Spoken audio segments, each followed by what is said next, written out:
Alright, so I'm going to show how to open up and disassemble this Dell XPS 15 L521X. Alright, so you're going to need a PH1 or JS1 screwdriver, as well as a T5 or Torx 5 screwdriver.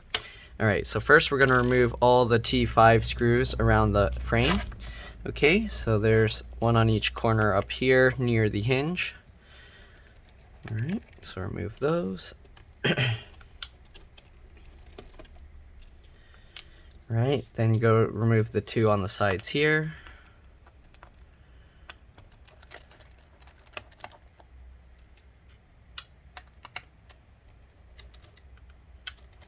Alright. Just like that. Alright, and then we'll remove the two on the sides down here.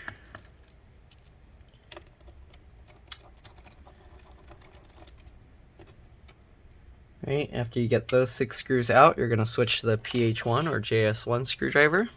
We're going to lift up the cover here. Okay, there's actually an arrow, but it's hard to see. Lift it up, and then there's 2 PH1 or JS1 screws here. Just remove those. Okay, keep the screws in order because they are different size, shapes, and lengths. You can cause damage by putting the wrong screws in the wrong spot. To close this, you just put the bottom feet in first, and then push this top part down. Alright, so to open this up, let's see if I can. This is the first time opening this, so I'm not 100% sure, but I'm going from the back here, and what I'm doing is I'm pushing with my palms down while I pull up with my fingers, and it looks like it's coming out pretty easily. Okay, and there we go. Alright, so it swings up. Be careful, there's a cable attached under here, so you want to flip this latch up and then pull that out. Alright, so you can see, I'm not sure what this is. Oh, I think that's like the battery indicator light. Okay, so we'll set that aside. This is just a quick look inside. This is such an old computer. I don't think anyone's gonna need this video for much, but we're gonna pull the hard drive out. So this is the RAM. So you pull those two tabs away from the stick of RAM and you can take it out.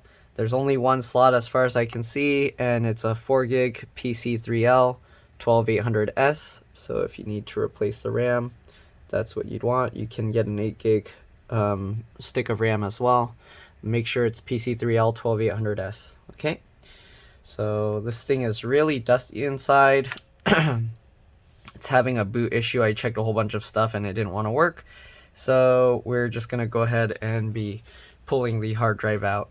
The hard drive is the battery connector's right here. What I do is I use my fingernails. You can use whatever, but I use the little lip of the battery connector and I kind of just wiggle it as I pull it, just like that, and here you can see the battery gets disconnected.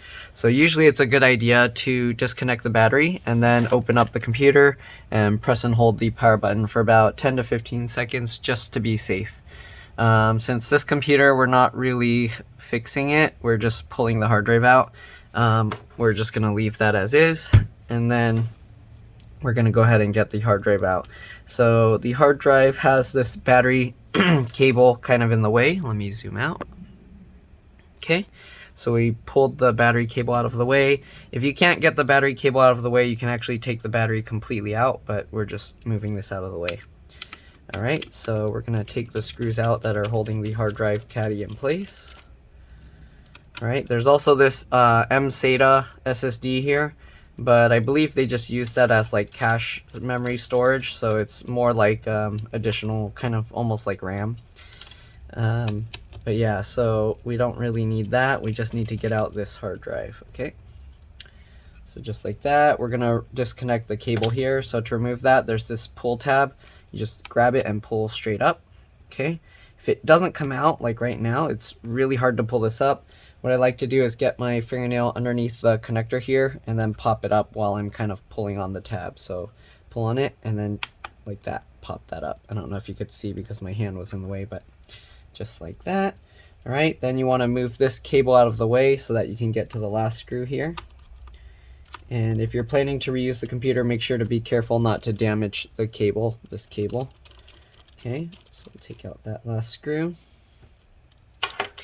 Alright, and then we should be able to lift the hard drive up and out. Just grab it however you can. Okay, I don't know why it's stuck back there, but it is. So there we go. Alright, and there's the hard drive. So we're going to pull this connector off. Okay, because we don't need this. So this is, you're gonna put this on the new SATA hard drive or SSD, whatever you're gonna do with this. And yeah, so we're just gonna take the hard drive out now. Again, this is just a 2.5-inch SATA hard drive. So if you wanted to use this computer or upgrade it with an SSD or something, just as long as it's a 2.5-inch SATA drive SSD, then you can use that. All right, so sorry, I'm taking out the screws, but I'm going off camera. Okay, and the easiest way to get your data out is you just pop the hard drive out. Okay, just grab it. All right, like that, and then I'm gonna go get an adapter and show you what that looks like. All right, I'll be back in a bit. Let me pause this. Okay, so I'm back. So this is what, at least this is the type I have. So there's a USB 3.0 SATA to USB adapter. So it has this little part here. You just pull that up, and then I slide my fingernail along here to make it easier to pop the cover off, and there you go. So this is the SATA connector here, and it just converts it into a USB hard drive. Just take the hard drive, slide that in place, okay, and then just push the connector in and let the hard drive drop completely down. Then we'll just take the cover, put that back on, and there we go. And then you just get this, plug it into your computer. All right, make sure you plug the right end into the drive. And you don't want to leave this connected when you carry it around, because a lot of people end up breaking this connector off. So make sure to disconnect it when you're carrying it around. All right. But that's pretty much how you would convert your USB hard drive into, or your SATA drive into a USB hard drive. Okay, we'll set that aside. And here you can see the fan. What's this connector? I believe this is for the optical disk drive. Fan connector here. There's a connector here for this speaker. Oops, sorry, let me zoom out. Let me talk about this stuff again, because you probably missed all of it. All right. So you got this connector for the optical disk drive, fan connector here. You got this connector here for the speaker, the heat sink, all right, for the CPU and GPU. I'm pretty sure this is the CPU, and then this is the GPU. You got the wireless card here. Just remove the screw. It pops up slightly like the RAM, and you pull it out. The antennas, if you want to remove them, you just grab from the tail and then just pull it straight up. Okay, you might have to kind of wiggle it a little bit, but just pull up from the tail. Come on. There we go, just like that, and it comes out. Put it back, just line it up. Make sure you have it lined up completely before you push down, otherwise you could easily damage the connector there. All right, push down, there we go. And you got this connector here. I'm not sure what that's for, because I don't see anything there. So there's a bunch of connectors going under. I see the keyboard connector here. This is most likely keyboard backlight. Let me actually take the battery out. So the battery, if you wanted to replace it, is W0Y6W. Okay, I'm going to take out the screws for the battery. Again, you want to keep the screws in order because they can be different size, shapes, and lengths. You don't want to damage anything. This purple cable, I'm pretty sure, is for the SD card slot, and the headphone jack's over here, but I guess we'll find out for sure once I remove these screws. So this battery is actually pretty big. It extends out all the way over here. Okay. So make sure you remove all the screws. I think there's 6 screws in it. Yep, 3 along the top and 3 along the bottom. And the one corner screw here is much longer, so don't get it mixed up. Alright. Now that we got all the screws out, let's see if we can lift it up. Alright, so we'll lift up the front side here first, and then we have to kind of slide this out. Here you go. But yes, this cable does go to the SD card slot and the audio jacks. You got the cable for the speakers going underneath here, and it plugs right underneath the SATA drive. And then you got this mini cable is for the trackpad. So I don't know what this small one's for, but yeah. Alright, and I believe that's pretty much it. So hopefully this video helped you guys. If it did, please like and subscribe. Help others find my videos. I'm going to put it all back together now, minus the hard drive, of course, because that's now in the hard drive caddy. But I will keep the screws in here just in case they decide to do something with it. Again, usually data won't be stored on this SATA drive, though you can put a larger SATA drive if you wanted to use it as a storage drive or like for the operating system, but in this case they used it for like cache storage or something. Alright, so let's put all these screws back in.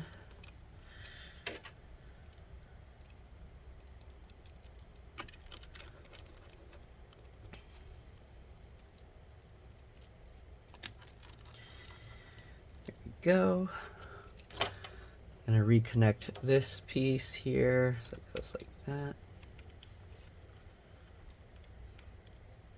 Alright, snap that down. And this piece, I think it went that way.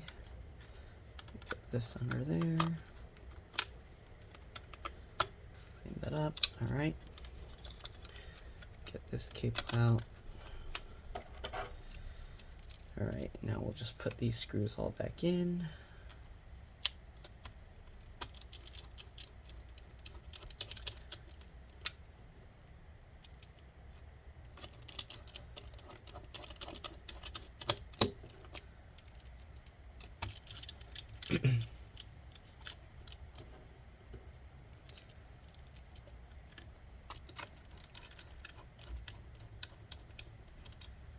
Alright, I'm going to plug the battery back in. So to plug the battery, I just line it up, and then I pinch the two connectors together, just like that.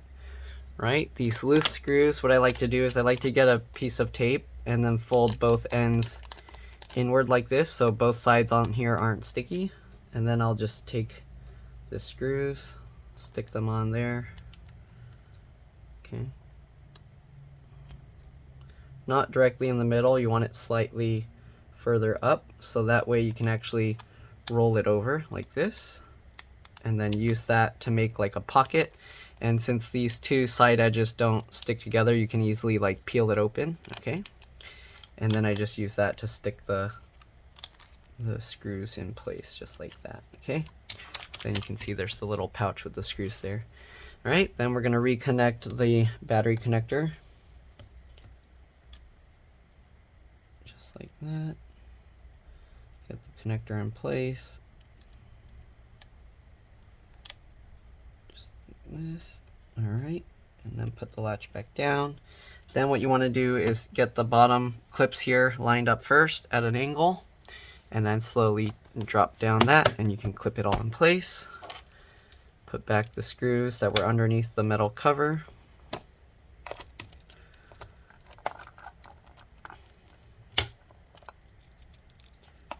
Just like that. Close the cover. Switch back to the T5 screwdriver. Put back the rest of the screws under here. Oops.